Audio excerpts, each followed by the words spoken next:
What is going on, guys and gods and goddess? This is the Growth Temple. It's your guy Rashad. I appreciate you clicking on this video.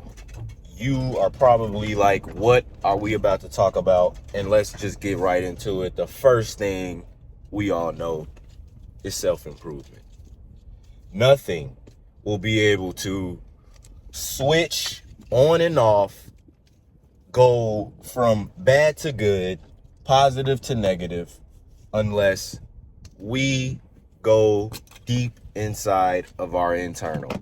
Now, part of this video is not going to be all in the card. Just want to let you all know that I'm just starting it off because I want to have a fresh mindset when I continuously think and continuously jot stuff down. So I have stuff jotted down on my notepad. And I just want to say the self-improvement involves you on an infinite level of looking on the internal. Because here's the catch. Whenever you feel like the external is punishing you, that is because the internal is not aligned with what it needs to be aligned with. So my suggestion is to sit down with yourself, take away all dopamine devices, and at least pray, meditate, read a book, okay? Try something without looking for a dopamine spike. Try a 10-15 minute workout. See how you feel afterwards. Feel the way you feel and try to understand, why do you feel like that? What has made you start to think this way? You do have to check yourself more. And in the self-improvement journey, you will check yourself more than the world will. And what school taught me is to sit down without anything and focus and do something that I really did not want to do. So every time that you feel like you don't want to do something, you must check yourself, because the world won't check you. Only person that'll really check you is your boss, maybe your parents, maybe your peers, but only to a certain level, because everybody doesn't want to see you do good. They want to see you succeed, but they don't want to see you do better than them. So in order for you to do better than them, this isn't on a competition level, but it also is. You have to see yourself as the highest level of what you see yourself as. And the way you see yourself is the way the world sees you. So you must carry yourself at this high standpoint as when you are a millionaire. Rather, if you don't have it in the bank account or not, you have to embody this character. Yes, we all may say, yeah, we do know that. We know that. And it's like, no, you don't, because you don't check yourself. Why are you spending time scrolling instead of going to sleep? Why are you overeating fast foods instead of eating whole foods, things that are better for your body, healthier for your body? So you must take pride in what you do. All day, you should be productive. When people get off of work, they believe that it's playtime. That's not the case. You need to stack your days with so much productivity. When you finish, you have no more energy to give. And some people might disagree and say, oh, you need work-life balance. Yeah, but also, don't be mad for what other people receive when they choose to do the more productive things throughout their entire day versus you, who gets nothing done when they get off of work. People, I understand it. I get it. Okay? But you have to force yourself to read and to learn and to do things that you really don't want to do. You get up in the morning, right, to go to work. You sometimes don't even want to go to work, but you still go. So you do have the discipline. You have it already. You have the powers within you. It just takes a little bit more focus to actually lifting your head up and then putting it back down and continue working. That's it. Minimize that window of when you lift up, scroll, and get back to work. It's that simple. So this is why Mondays are harder for people, because all weekend they chose to F off and just eat so much and intake so much insulin with their buddies, with whatever. Monday feels like a reset. And it's like, I'm back at square one. How do I get through today? Because are the worst. Mondays are the worst to you. You only believe this because your entire weekend you chose to not be productive at all. So when Monday comes, you're back being productive, and it feels like you were never being productive in the first place, which is why you must continuously do tasks throughout your day.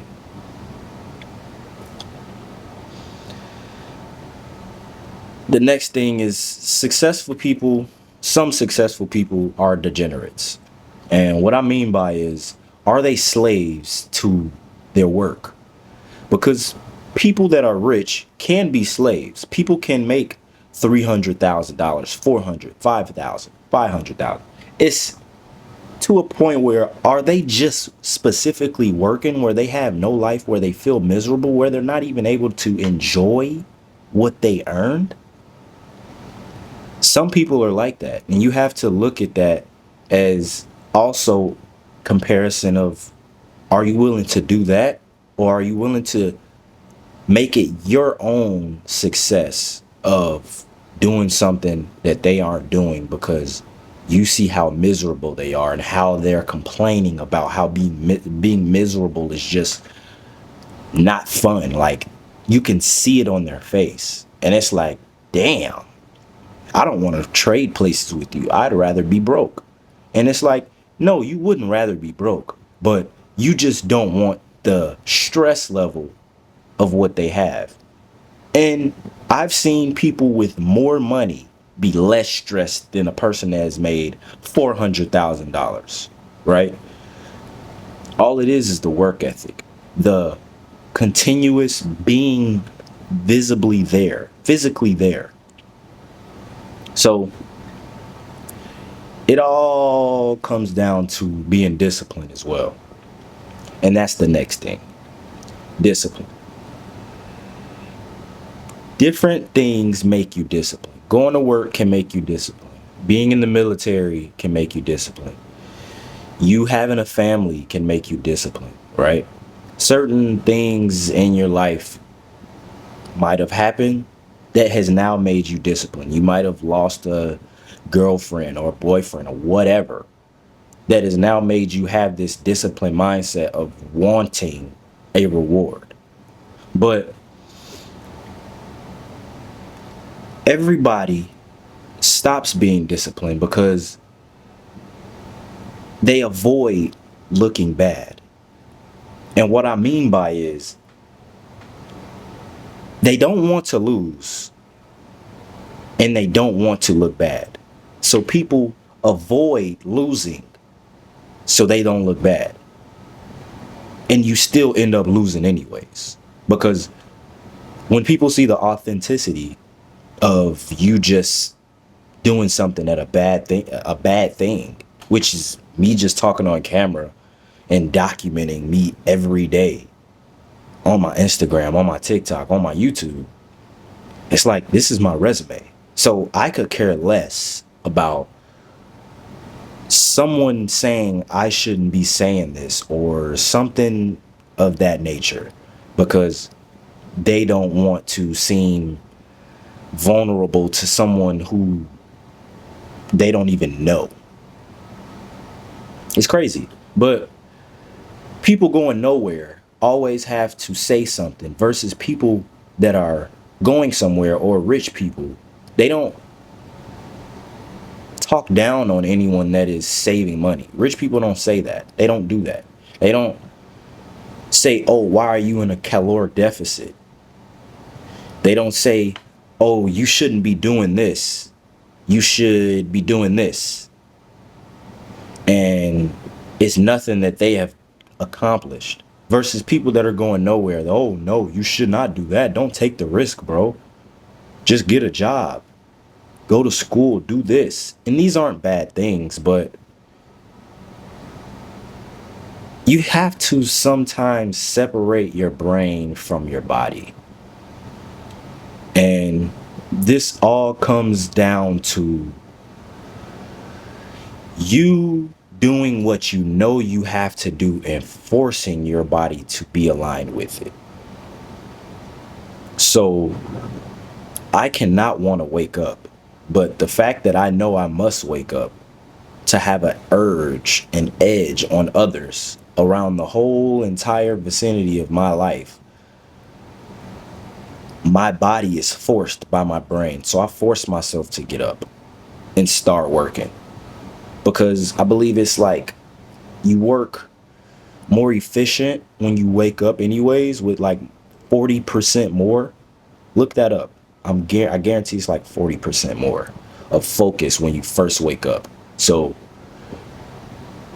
don't look at your phone unless it has to exactly deal with your work. But another analogy I can say and I have is, you're stepping on this path of climbing this mountain and you start doing something and other people see you doing it, but sometimes they may feel attacked, right? And they want you to fail to protect their own ego, to confirm that the risk you are taking is really not worth it, or it's not what they would prefer, which does not matter because it's their life versus your life. So people, they clap for you at the beginning and the end, because at the end they now see that it actually worked. In the beginning, it does seem like, oh yeah, he's starting on this new journey. Yeah, bro, good job. And then it's like in this 50-mile radius of just you running towards this goal that seems impossible. No one's there passing you a water at a mile mark. No one's there cheering you on, saying, yeah, bro, great job. It's just like you're just continuously pacing yourself. You have no idea when the finish line is going to be there. But you can be in it as this analogy as well. You being on top of a mountain, or you seeing this mountain, right? There are a lot of paths on this mountain, right? Each path goes up the mountain. So while you're still climbing the mountain, you begin to climb the mountain and you're at like 1/4, right? You look at another path and say, that path may not be as hard as this one, but you might not see the lumps and the other loops on that path, and that path can be longer in the middle versus the path that you are on. So I just want to say, focus on what you believe is for you. I'm not telling you to not do something, okay? But if people are not understanding what you really have a focus on, it should not matter. As long as you have the focus of knowing and having faith that this is what is for you, this is what your calling is, you must walk that path. You must walk it. So your real friends are the people that, regardless if you're in attendance or not, they don't switch up. They don't change. They don't say, oh, because you weren't here, you're not my friend anymore. I've got plenty of friends that weren't at special events of mine, and I wasn't at theirs. And it's like, we meet up in person. There's no disrespect. There's full love. There's all love. And I don't know if that's just how guys are. I don't know. But I think women are kind of like that too. You know, we don't have to talk every day to know the actual love we have for each other, the likeness we have, knowing that our friendship never ended. We just don't talk, you know? And some people might get it misconstrued because they see that you're on another life path, your life is changing, and they don't want their life to change as well and adapt around yours. They are looking into your life so much that they want you to change and you to still be the old you, which is why sometimes people fall off.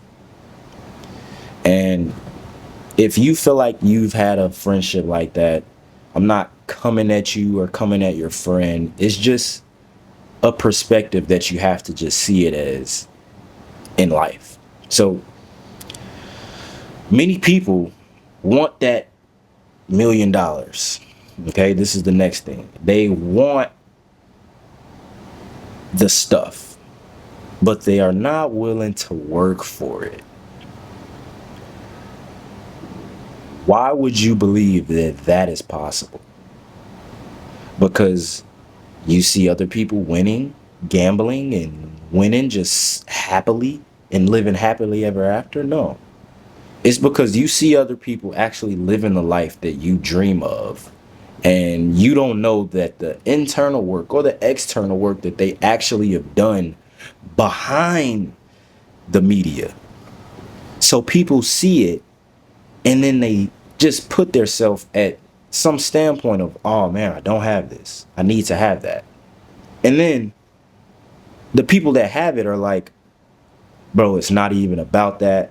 It's about the internal work. It's about who you become. And then you're like, but I don't have it. So how am I not able to, I'm not able to say that at this moment. But the title is mentioned, you're rich and broke because of the mindset. Some days you can feel the richest person alive with no money in the account. And some days you can feel the brokest person alive with money in the account because of the mindset that you have.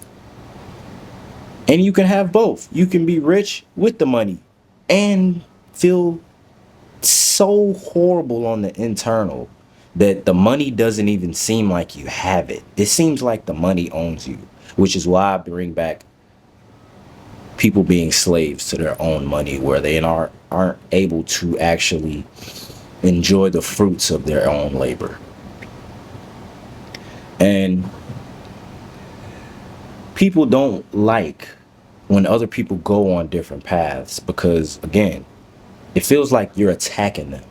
And all it is with you is this unreasonableness, this uncertainty of you not physically, visibly knowing that it can happen. But you still deep inside have this feeling that if you stop, you'll get nothing. So you just continuously go and keep going and keep going. Because there's one analogy as well, and there's intelligence and determination. Okay? Intelligence, you can have all the intelligence and the smarts brainiac in the world. You can be the best one. But you have no grit. You have no determination, no discipline to actually continuously go. The person that is determined will be the person that is intelligent. Why? Because no matter of not seeing the actual goal, regardless of how long they have been working, they know that they must keep working. They have to continuously stick to some type of determination where it can be happening. It can happen. So imagine a person that is calling, knocking on the door, and they know someone's behind that door, but The first person, the intelligent person, says, no, I'm not going to work hard. I'm going to work smart. The person didn't answer the first time. I'm done knocking. I'm done calling. But the person that is determined will call another 10, 20, 30, 40, infinity times until he actually gets an answer. And it's like, I'm not stopping. I don't care. I know someone's behind this door. I know. So you have to give permission to yourself to be able to know that no one can tell you in detail why what you believe cannot happen. Unless that happens, don't believe them. Because you now go into that broke mindset. You stay in the rich mindset by knowing that something can happen through your determination. So just don't stop. Okay? Next thing, God. We all suffer from our past because we think of it so much. But God forgives us. And there is a verse that says, if we confess our sins, He is faithful and just and will forgive us and our sins. So no matter what your past is, as long as you confess to Him, you say I was wrong, you say everything, you give all your real heart and your authenticity, because God knows where your heart is. He knows your true intentions. He forgives regardless of whatever you did in the past. So let it go and give it to God. Okay? Now, another thing is, if you really were to tell people your goals, they would say, bruh, be realistic. And then it's like, no, I don't want to. I know this is possible. You can't physically and just in detail tell me how this is not realistic and it can be realistic. I'm not going to believe you because, one, I don't want your life. Two, you're not able to in detail tell me and describe this. So I have no other choice because God implanted this in my mind for a reason. So people put their own risk of failures onto you, which is why they say you are a burden to your parents, right? And this isn't bashing any parents because I'm a parent, so I feel the same. You tell your kids these things because you want to protect their ego, and you want to protect your ego as well, because I've heard that parents don't want their kid to fail. Parents don't want them to reach a certain level of, I just give up, because they've gone day in and day out and have not seen nothing. Because their parents have not done that. Or they have and they just stopped because they just couldn't see the other side of the grind, of just actually continuously doing it, no matter if you saw the result or not. It's all a belief. And they say you're a burden to your parents because they constantly worry about you. They want you to live the lifestyle of being comfortable, not really getting hurt. Okay? So anytime your parent gives you a suggestion on what you should do, don't take it as them trying to fix your life or anything of that nature, of just trying to tell you what you should and shouldn't be doing, okay? Because they have not done it. It's that simple. Okay? Now, it's totally different when you can see your parent trying to actually help you from a standpoint of what you are going towards. So if I was going to be a NFL player, but Neither of my parents or anyone in my family was never an NFL player, and they're telling me to not become one. Stop going to the gym, stop doing these leagues, stop doing this. It's like no one has done this, so they don't know. They just want to protect me from just wasting my time. And they want me to do something of their liking as well, so that I don't become overly successful and I'm actually living what I was thinking, which was something that was very unrealistic to them. So don't take it hard. Don't take it harsh, parents. I love you all. You all are amazing. We all changing diapers. We all have been through the diaper changing. It takes an amazing amount of patience. You all are amazing. Do not feel bad about it at all. So I want to close this out on just saying pain is progress. And some people may disagree because they believe that they don't want to go through that hardship. They don't want to go through pain because it hurts. But when you're trying to push out that last rep and pull out that last curl or do that last push up to failure, it's that struggling to get up or struggling to pull it, and then you reach the fullest contraction and releasing is where the growth is. So when people do reps to failure, that failure rep is so hard. That is where the maximum growth is, because you are pushing your muscles to the maximum of what it's able to actually carry. So if you're good at something, bro, I say just do it.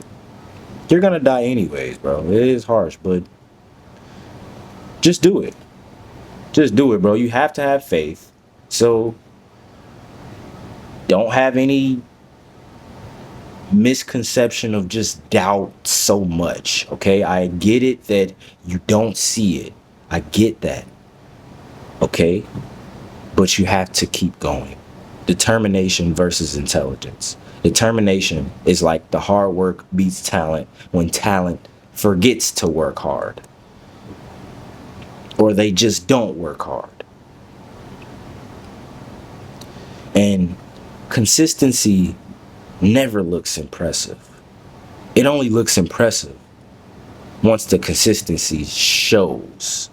Okay? Once you've seen this result. And again, people will root for you at the beginning and at the end after you've already accomplished everything that they thought was unreasonable, unrealistic, and just very much risky. And then that's when you just smile and accept everything that God gives to you still in your life, because you've kept him by your side, him and Jesus by your side the whole way through. Asking the Holy Spirit, help me out on everything. Help me. I need it. Okay? So don't be afraid to ask for help. Don't be. And the person that tells you, no, bro, don't do that, bro. No. You should do this instead of that. It's like people will never remember who you are because you never tried.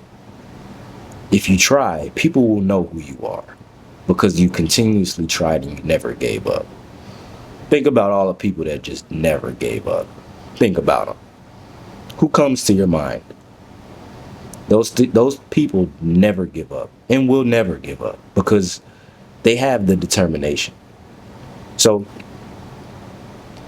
anytime someone tells you that you should not do something because you've seen no results, just tell them, hey, or you don't even say anything to them. Say okay and continuously do it, because it's like, no, you all are wrong. I'm going to keep doing this. I love this. So keep having faith, bro. And continuously work regardless of what you are seeing. Because as time progresses, you progress. Okay? Now, if you like this video, make sure you don't forget to hit that like button and hit that subscribe when you want to see more videos like this. I'm dropping every day. Subscribe to my reaction channel. I give a little bit more of my humor there.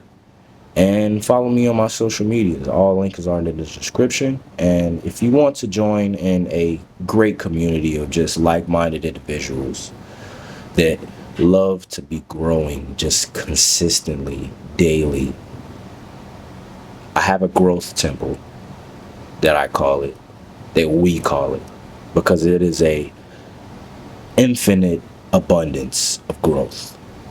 I love you all. I'll see you in the next one. Peace.